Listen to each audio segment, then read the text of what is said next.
कुछ सालों में चीन ने बांग्लादेश और श्रीलंका से दोस्ती की और दोस्ती के नाम पर उसके युद्धपोत और सर्चिंग वेसल्स ने हिंद महासागर में ऐसे इलाकों में घुसपैठ की जो सामरिक दृष्टि से भारत के लिए अहम है। और इतना ही नहीं, श्रीलंका के हम्बनटोटा बंदरगाह पर अपना मिलिट्री बेस बना लिया और पश्चिम में एक और दुश्मन देश पाकिस्तान बैठा है। ऐसे में भारतीय नेवी और कोस्ट गार्ड के सामने इस अथाह नीले समंदर की निगरानी बड़ी चुनौती है। हालांकि भारतीय नेवी के पास 2 एयरक्राफ्ट कैरियर आईएनएस विक्रांत और आईएनएस विक्रमादित्य हैं, जिस पर 45 फाइटर्स विमान तैनात रहते हैं। तो 18 पनडुब्बियां भी समंदर के भीतर गश्त करती हैं। 13 डिस्ट्रॉयर दुश्मन पर टारगेट रखते हैं, लेकिन फिर भी चीन जैसे दुश्मन पर नजर रखने के लिए तकनीक और नेवी की ताकत को और मजबूत करना ही होगा। और इस बात का एहसास प्रधानमंत्री नरेंद्र मोदी को बखूबी है। और शायद यही कारण है कि पिछले महीने जब फ्रांस के राष्ट्रपति मैक्रोन से मुलाकात हुई उनकी, तो उन्होंने राफेल का नेवी वर्जन पर नई डील कर दी, यानी कि मोदी ला रहे हैं समंदर के सिकंदर। भारतीय नेवी से जुड़ी इस वक्त की बड़ी खबर आपको बता देते हैं। सूत्रों के मुताबिक जल्द ही फ्रांस में इंडियन नेवी के लिए 26 नए राफेल एम और 3 स्कॉर्पियन सबमरीन की खरीद पर समझौता हो और समझौता होने के बाद अगले 3 सालों में इसकी डिलीवरी भी की जा सकती है। खास बात यह है कि 26 नए राफेल आने से भारत की अरब सागर और हिंद महासागर में ताकत बढ़ेगी। असल में भारत की नेवी के पास इस समय MiG-29K विमान है और ये विमान समय के साथ पुराने पड़ते जा रहे हैं। ऐसे में दुश्मनों पर नजर रखने और उन्हें टक्कर देने के लिए नेवी को ताकतवर फाइटर जेट चाहिए। ऐसे में दिसंबर में फ्रांस के राष्ट्रपति के साथ पीएम मोदी की मुलाकात हुई थी और अब दोनों देश इस समझौते के बेहद करीब पहुंच गए हैं।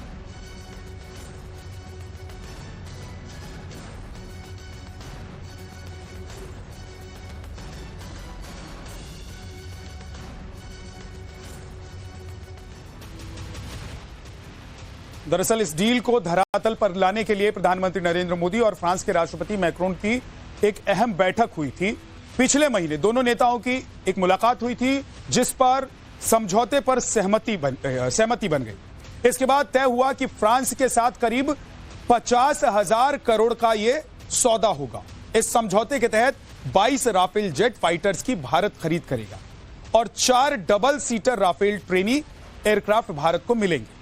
यह कुल 26 राफेल फाइटर्स डील पर साइन होने के अगले 3 साल में भारत को मिल जाएंगे, जिनकी तैनाती आईएनएस विक्रांत और आईएनएस विक्रमादित्य पर होगी। और इस सौदे में विमान के साथ हथियार सप्लाई, ट्रेनिंग और स्पेयर पार्ट्स जो हैं वो भी शामिल हैं। इसके अलावा भारत फ्रांस से 3 स्कॉर्पियन पनडुब्बी भी खरीदेगा। इस समझौते से भारत की नेवी की ताकत और बढ़ जाएगी। अब भारत के एयरक्राफ्ट कैरियर्स के लिए जो 26 राफेल एम फाइटर जेट्स की आवश्यकता है, उसे जाहिर है कि आने वाले समय में CCS के द्वारा अपनी फाइनल संस्तुति दी जा सकती है। और इस बात की प्रबल संभावना दिखाई देती है कि भारत और फ्रांस के बीच में 26 राफेल एम और 3 स्कॉर्पियन पनडुब्बियों की जो डील है वो फाइनल हो सकती है।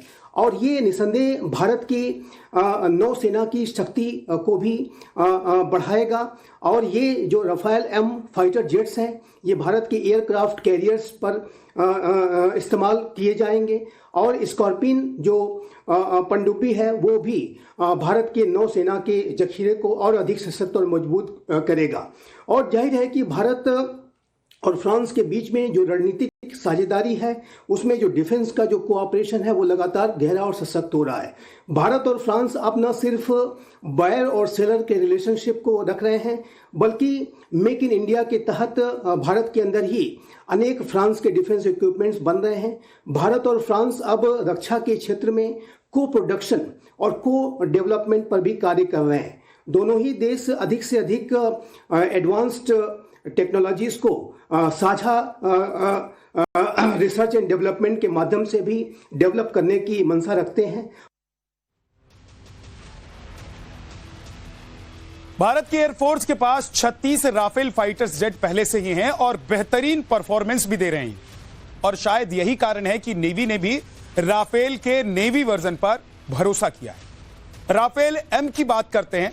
यह एयरक्राफ्ट करियर से टेक ऑफ और लैंडिंग में सक्षम है, साथ ही उड़ान भरने के लिए बेहद छोटे रनवे की से जरूरत होती है। इसकी स्पीड हवा से तेज है और 1.8 मैक की स्पीड से उड़ान भरने की क्षमता रखता है। एक बार में 3701 किलोमीटर तक उड़ान भर सकता है। इसकी अटैक करने की ताकत की बात करें तो यह दुश्मन पर नजर रखने वाला BRE-2M रडार से लेस होगा और एंटी शिप मिसाइल और एयर टू एयर मिसाइल इलाके इसके घातक हथियार हैं। और इतना ही नहीं, फाइटर्स के पास न्यूक्लियर हथियार से अटैक करने की ताकत भी है और टारगेट गाइडेड बम गिराने में सटीक क्षमता रखता है।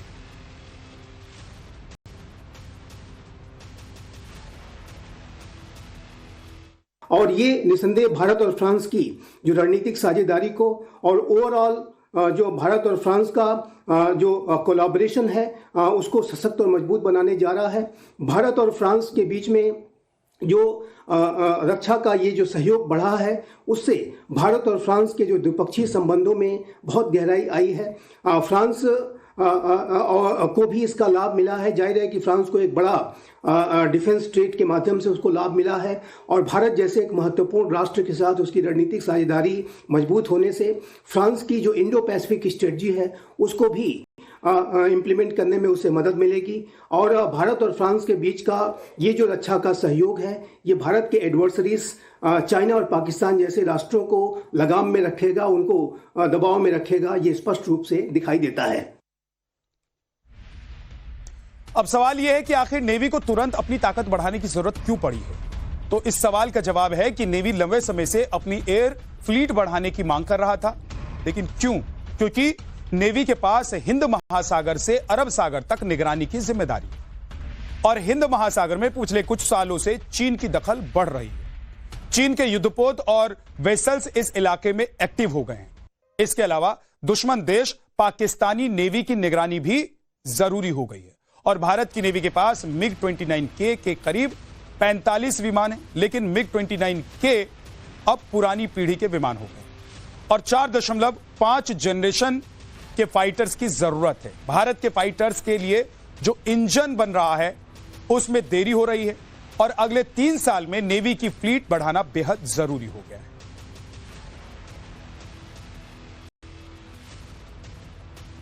भारत की समुद्री सीमाओं पर किस तरह की चुनौतियां हैं, इसका अंदाजा आप नेवी प्रमुख दिनेश के त्रिपाठी के बयान से भी, उनकी बातों से भी लगा सकते हैं। On the activities of extra-regional forces operating in the Indian Ocean region, which included the PLA Navy units, whether it was the warships or their research vessels, satellite tracking ships, and we knew who is doing what, where, and how. Rafale M के साथ साथ 3 scorpion पनडुब्बियां भी भारत को मिलने जा रही हैं, जिसकी 10 खासियत हम आपको बताने जा रहे हैं। नंबर 1 यह है कि दुनिया का बेस्ट रडार सिस्टम इसमें है। दुनिया के सबसे बेस्ट रडार सिस्टम में से एक स्कॉर्पियन क्लास पनडुब्बी में रहता है। और नंबर 2, इसका इस्तेमाल खुफिया मिशन को अंजाम देने में भी किया जाता है, यानी कि स्कॉर्पियन पनडुब्बी जासूसी करने में माहिर है। नंबर 3, रडार को चकमा देने में माहिर है।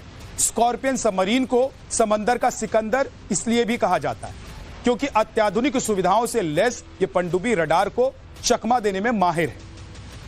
नंबर 4, समंदर में बारूदी सुरंग बिछाने में सक्षम है। जानकारी के मुताबिक ये पनडुब्बी पानी के भीतर समुद्री सुरंग बिछाने में सक्षम है और इसकी मदद से anti torpedo counter measure system लगाया जाता है इसमें। नंबर 5, इसकी खासियत यह है कि इसमें 4 MTU-12V 396 SE-84 डीजल इंजन लगे हुए हैं। नंबर 6 यह है इसकी खासियत कि कहा जाता है कि यह पनडुब्बी पानी के भीतर 37 किलोमीटर प्रति घंटे की रफ्तार से चल सकती है। वहीं पानी के ऊपर भी इसकी स्पीड का कोई तोड़ नहीं है। 7वीं खासियत इसकी यह है कि पानी के ऊपर 20 किलोमीटर प्रति घंटे की रफ्तार से यह चल सकता है। और नंबर 8, ये काफी विशाल पनडुब्बी है, बड़ा है, यानी कि इसका जो आकार है वो बहुत ज्यादा बड़ा है, जिसकी लंबाई 221 फीट है और ऊंचाई 40 फीट तक है। नंबर 9, 50 दिनों तक पानी के अंदर रहने में कारगर है। इसका मतलब समझ रहे होंगे आप कि 50 दिनों तक समंदर के पानी के अंदर ये पनडुब्बी रहकर अपना काम कर सकता है। नंबर 10, भाई 8 सैन्य अधिकारी और 35 नाविक एक साथ इस पर सवार हो सकते हैं। तो ये तमाम खासियतें इस पनडुब्बी की। भारत और फ्रांस के बीच में जो रक्षा का ये जो सहयोग बढ़ा है, उससे भारत और फ्रांस के जो द्विपक्षीय संबंधों में बहुत गहराई आई है। फ्रांस को भी इसका लाभ मिला है। जाहिर है कि फ्रांस को एक बड़ा डिफेंस ट्रेड के माध्यम से उसको लाभ मिला है, और भारत जैसे एक महत्वपूर्ण राष्ट्र के साथ उसकी रणनीतिक साझेदारी मजबूत होने से फ्रांस की जो इंडो पैसिफिक स्ट्रेटजी है उसको भी इम्प्लीमेंट करने में उसे मदद मिलेगी। और भारत और फ्रांस के बीच का ये जो रक्षा का सहयोग है, ये भारत के एडवर्सरीज चाइना और पाकिस्तान जैसे राष्ट्रों को लगाम में रखेगा, उनको दबाव में रखेगा, ये स्पष्ट रूप से दिखाई देता है। भारतीय सेना को अब 3 स्कॉर्पियन सबमरीन का इंतजार है। हालांकि इसके अलावा भी भारतीय नौसेना काफी मजबूत नजर आती है। जानकारी के मुताबिक भारतीय नौसेना के पास 75,000 रिजर्व जवान, जबकि सक्रिय जवानों की संख्या 67,252 है। वहीं एयरक्राफ्ट कैरियर की संख्या 2 है। तो भारत के पास करीब 8 पनडुब्बियां हैं। इसके अलावा सैन्य पोतों की संख्या 300 के करीब है, जबकि नौसेना बेड़े के पास 13 डिस्ट्रॉयर भी हैं। फ्रिगेट्स की संख्या करीब 12 है, तो कॉर्वेट्स की जो संख्या है वो 19 है। वहीं गश्त लगाने वाले जहाज की संख्या करीब 140 है।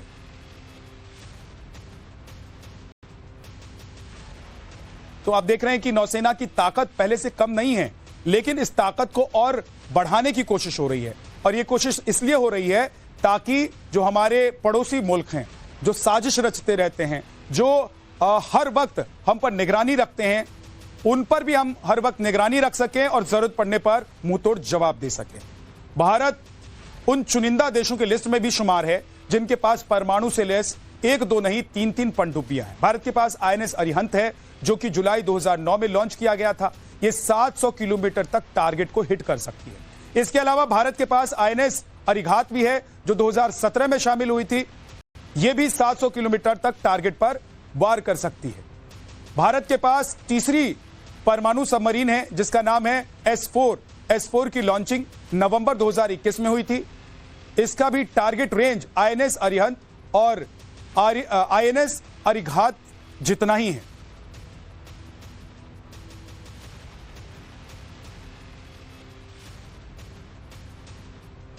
तो ये आप देख रहे हैं कि ताकत नौसेना की कैसे बढ़ रही है। और नौसेना की ताकत बढ़ाना इसलिए भी जरूरी है क्योंकि भारत 3 तरफ से समंदर से घिरा हुआ देश है, और एक तरफ पाकिस्तान, दूसरी तरफ चीन, 2 ऐसे देश जो न सिर्फ नजर बनाकर रखते हैं बल्कि मौका भी तलाशते रहते हैं। ऐसे में भारत के लिए जरूरी है कि अपने पड़ोसियों और अपने दुश्मनों के लिए अपनी ताकत को वक्त वक्त पर न सिर्फ मजबूत करे बल्कि अपनी टेक्नोलॉजी को भी अपग्रेड करे। और यही वजह है कि प्रधानमंत्री नरेंद्र मोदी ने इन तमाम डील को फाइनल किया, सील किया, और इसमें बड़ी भूमिका फ्रांस की है। तो समंदर के ये वो सिकंदर हैं जो नजर झपकते ही आंख झपकी और ये अटैक कर देते हैं। और समंदर के ये वो सिकंदर हैं जो ताकत रखते हैं अपने दुश्मनों को कहीं भी मौत के घाट उतारने की।